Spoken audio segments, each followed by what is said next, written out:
Salut tout le monde et bienvenue sur Professeur Honkai. La version 8.3 est une version avec une nouvelle Valkyrie bio, poudre, mêlée, orientée paralysie et avec un nouvel anneau astral.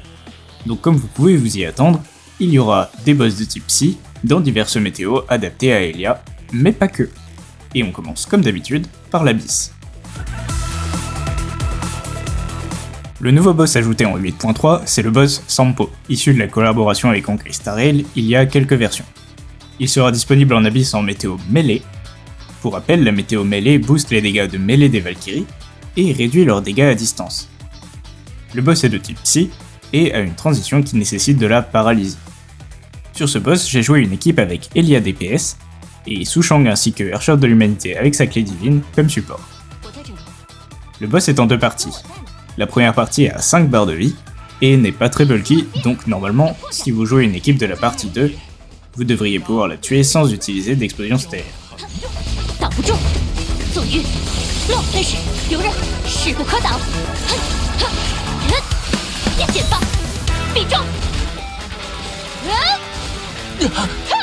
On arrive ensuite à la transition. Sampo va répartir 5 chapeaux autour de vous et cacher une rose dans l'un d'entre eux, et il va même faire ça 2 fois. Vous allez devoir infliger de la paralysie à ces chapeaux. Si vous paralysez celui qui a la rose, c'est gagné. Sinon, le chapeau fera exploser des bombes. Mais ici, je vous montre un raccourci. J'utilise le passif d'Elia pour que mes ultimes supports paralysent tous les chapeaux d'un coup.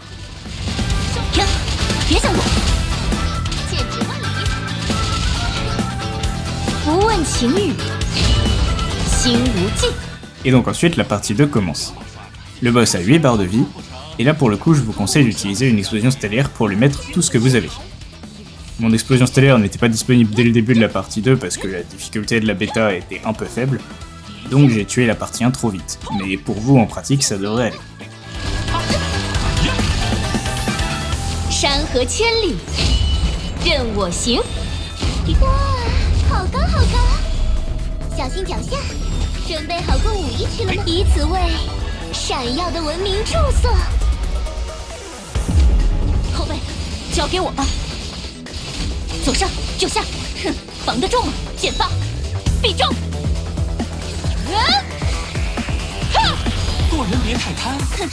Pour ce qui est des équipes jouables, malheureusement il n'y a pas énormément de choix.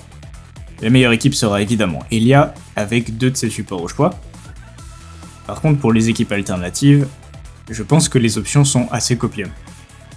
Vous pouvez essayer de jouer Garuda, mais vous allez perdre beaucoup de temps sur la transition. Ou bien encore Guide de Schicksal, parce qu'elle a de la paralysie et est de mêlée. Ou encore essayer Herrscher du Tonnerre avec sa clé divine et Eden pour gérer la paralysie, mais je pense que cette équipe est un peu trop vieille pour pouvoir faire un score décent. Le second boss dont on va parler, c'est le boss Parvati, dans une nouvelle météo, la météo Graal de l'Infini. Comme pour les autres météos anneaux astro, la météo Graal de l'Infini booste les dégâts de l'équipe lorsque l'anneau astral Graal de l'Infini est activé, et un peu plus pour chaque support avec symbiose dans l'équipe. Pour rappel, le boss Parvati est de type Psy, a une faiblesse feu et est immunisé à la glace.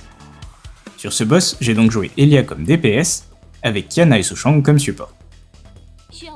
Le combat est comme sa contrepartie en météo contre-type, c'est-à-dire qu'il commence par un mob, un empereur de glace de type Psy. Celui-ci a 2 barres de vie et est en réalité plutôt résistant, mais dans les équipes partie 2, vous devriez pouvoir le tuer sans utiliser d'explosion stellaire. Servez-vous-en plutôt pour la charger. Une fois le mob éliminé, le boss va apparaître. Il est en une seule partie avec 8 barres de vie, donc n'hésitez pas à lancer votre explosion stellaire sur cette deuxième partie, et à plus haute difficulté, il est probable que vous ayez besoin de faire une rotation de plus après l'explosion stellaire pour tuer le boss.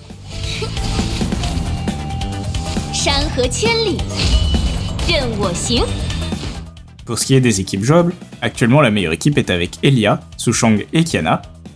On a que Elia comme DPS pour cet anneau astral, mais peut-être qu'à l'avenir il y aura une autre Valkyrie DPS qui pourra fonctionner aussi. Sinon vous pouvez décider d'ignorer la météo et de jouer une autre équipe avec un DPS bio ou feu si votre équipe est bien build. Du moment que votre DPS n'est pas glace, ça devrait fonctionner.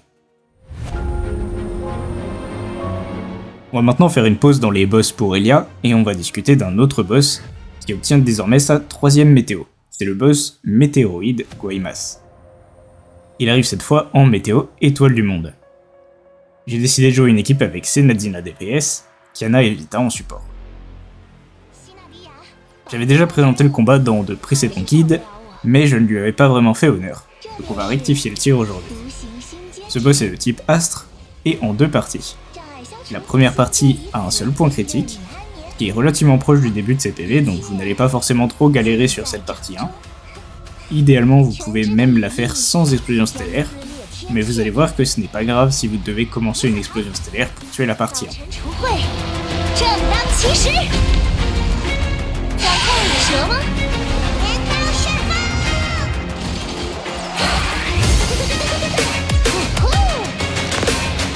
Parce qu'une fois que vous avez éliminé la partie 1, il passe tout de suite à la partie 2, donc vous pouvez continuer à lui faire des dégâts. En partie 2, il est directement cristallisé, et à un autre point critique, un peu plus éloigné, mais c'est pas si grave, vous allez voir. En fait, en début de partie 2, il va faire 2 attaques verticales et une attaque horizontale, donc 2 violettes et une orange. Si vous les esquivez correctement, le boss va vous présenter 3 compteurs de coups multiples à 15 coups, un par un, et si vous les détruisez tous, le boss repassera directement en forme normale, ce qui vous permet de faire plus de dégâts et rapidement atteindre le point critique. Là ça ne se voit pas trop parce que la difficulté de cet abysse est assez faible, mais si vous êtes au moins en lotus rouge, cette mécanique fera la différence.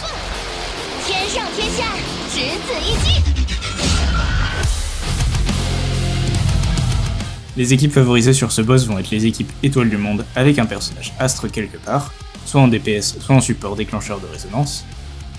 La meilleure équipe sera avec Senadina et Qiyana étoile filante, mais vous pouvez aussi jouer les autres DPS étoiles du monde si vous avez cette Qiyana comme support. Sinon, comme d'habitude, vous pouvez décider d'ignorer la météo et de jouer votre meilleure équipe astre, du moment qu'elle a des coups rapides, parce que ça aidera pas mal si vous voulez ignorer la météo. On continue avec un boss encore plus inattendu pour cette version, c'est le retour du boss Tribunal en mouvement, lui aussi pour sa 3ème météo. Cette fois-ci, il sera disponible en météo foudre. On pourrait croire que ça va enfin donner plus d'options d'équipe à ce boss, mais en réalité, ça réduit encore plus vos choix, vous allez voir. Au passage, pour rappel, la météo foudre non seulement augmente les dégâts de foudre, mais elle réduit aussi les dégâts physiques. Sur ce boss, j'ai joué une équipe classique pour Luna, avec Terry et Griseo comme support. Le combat est comme d'habitude en 2 parties. La première partie a 4 barres de vie et est accompagnée de 2 mechas. Ils n'ont pas de coups multiples dans cette version du boss, mais il faut quand même les tuer rapidement pour pouvoir faire plus de dégâts au boss en lui-même.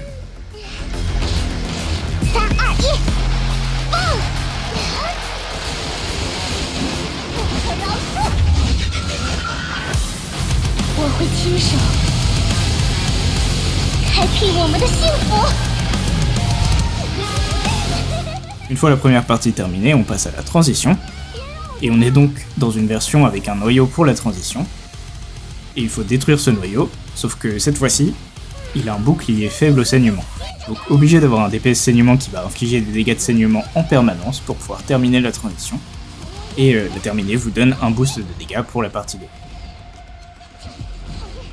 La partie 2 du boss est très similaire à la partie 1, si ce n'est qu'il a 7 barres de vie, et fait apparaître ses mechas en permanence.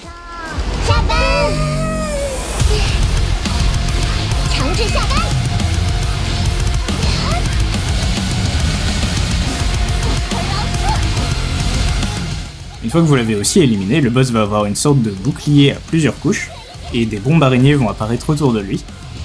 Seules ces bombes peuvent casser le bouclier, donc vous devez rapidement toutes les regrouper autour du boss pour terminer le combat. Les équipes jobs sur ce boss. Alors il faut du saignement, de la foudre et surtout pas de physique. Ouais, ça nous laisse qu'un seul choix de DPS. Ce sera donc Luna, avec ses supports habituels au choix. Sinon j'ai testé Airshot du tonnerre, c'est très copium parce que vous ne pourrez pas finir la transition, donc vous perdrez énormément de temps là-dessus et vous ratez des buffs pour la partie 2. La seule solution ce serait de jouer Luna en support, mais pourquoi vous joueriez Luna en support si vous l'avez ? On va terminer l'abysse avec un boss plus prévisible pour Elia, ce sera le boss de type Psy, Asaka, qui sera désormais disponible en météo paralysie. Sur ce boss, j'ai donc joué Elia comme DPS, avec Qiyana et Sushang comme support. Contrairement à d'autres variantes du boss, ici le combat commence directement sur le boss. Il est en une partie avec 8 barres de vie. La mécanique principale de ce boss, c'est qu'il a un bouclier qui peut être détruit par tous les éléments, mais par contre tant que vous ne l'aurez pas détruit, vos dégâts seront assez réduits. En dehors de ça, le boss n'a pas grand chose de spécial.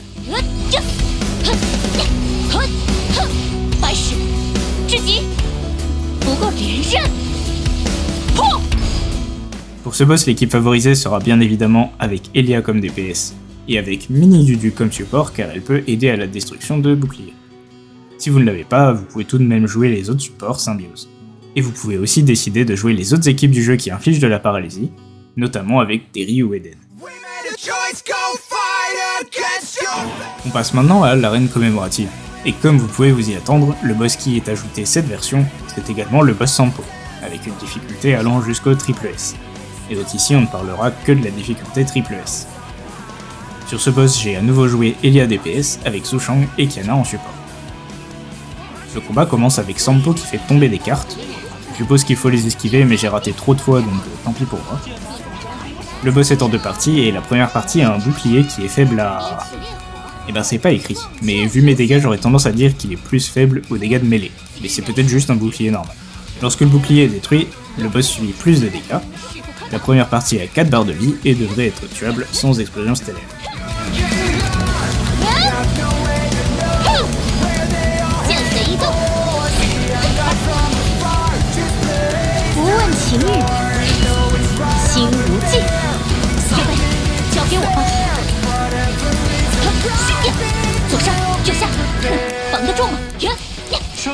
Le boss passe ensuite à la transition. Il va vous montrer des cartes qui tournent et vous devez les frapper au moment où les cartes sont identiques à la première. Vous avez 3 essais et 17 secondes pour le faire et chaque fois que vous vous trompez, il va vous jeter des bombes que vous pourrez esquiver bien sûr. Si vous réussissez, vous aurez un boost de dégâts totaux pour la partie 2 et le boss subira de gros dégâts tout au début. Et puisqu'on parle de la partie 2, celle-ci a 6 barres de vie et également un bouclier comme la partie 1. Mais il sera bien endommagé si vous avez fait la transition correctement. Et du coup, je vous invite à utiliser une explosion stellaire pour la partie 2.